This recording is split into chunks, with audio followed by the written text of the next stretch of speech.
ಉದ್ದಿನ ವಡೆಗೆ ಹಾಕಿದ್ದೆ. ಅದರಲ್ಲಿ ಸ್ವಲ್ಪ ಹಿಟ್ಟು ತಗೊಂಡು ಫಸ್ಟೇ ಸ್ವೀಟ್ದು ಮಾಡಿಬಿಟ್ಟಿದ್ದೀನಿ, ಏನೂ ಹಾಕಿಲ್ಲ, ಒಂದು ಸ್ವಲ್ಪ ಬೆಲ್ಲ ಅಷ್ಟೇ. ತುಂಬ ಚೆನ್ನಾಗಿತ್ತು.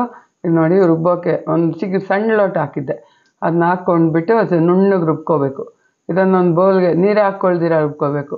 ಇದಕ್ಕೆ ಬೌಲ್ಗೆ ಹಾಕ್ಕೊಂಡು ಕಾಳು ಮೆಣಸು, ಒಂದು ಗ್ರೀನ್ ಮೆಣಸಿನ್ಕಾಯಿ ಕಟ್ ಮಾಡಿ ಹಾಕ್ತಾಯಿದ್ದೀನಿ.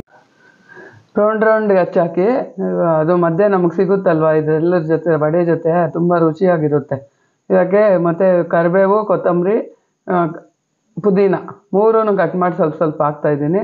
ರುಚಿಗೆ ತಕ್ಕಷ್ಟು ಉಪ್ಪು ಹಾಕ್ಕೊಂಡು, ಈ ಕಾಯಿ ತುರಿ ಇಲ್ಲ ಕಾಯಿ ಹೋಳು ಕಟ್ ಮಾಡಿ ಹಾಕ್ಕೊಳ್ಳಿ. ಮಧ್ಯೆ ಸಿಗ್ತಾ ಇದ್ದರೆ ತುಂಬ ರುಚಿ ಕೊಡುತ್ತೆ. ಇದು ನೋಡಿ ಒಂದೇ ಕೈಯಲ್ಲಿ ಹಾಕ್ಬಿಡ್ಬೋದು, ಹಿಂಗೆ ಒಂದು ಕೈಯಲ್ಲಿ ಅಂದ್ಕೊಂಡು ಈ ಥರ ಹಾಕ್ಕೊಂಡು ಎರಡೂ ಕಡೆ ಫ್ರೈ ಮಾಡಿಕೊಂಡ್ರೆ ಫುಲ್ ಕ್ರಿಸ್ಪಿಯಾದ ಉದ್ದಿನ ವಡೆ ರೆಡಿ ಆಗುತ್ತೆ. ಯಾರೋ ತೇರು ವಡೆ ತೋರಿಸಿ ಅಂದರು, ಮಾಡ್ತೀನಿ ರೀ ಒಂದು ದಿವಸ, ಇನ್ನೊಂದು 3-4 ದಿವಸ ಆಗಲಿ ನನಗೆ ಆರಾಮಾಗಲಿ. ಇಷ್ಟ ಆಯಿತಾ ಆದರೆ ಲೈಕ್ ಮಾಡಿ.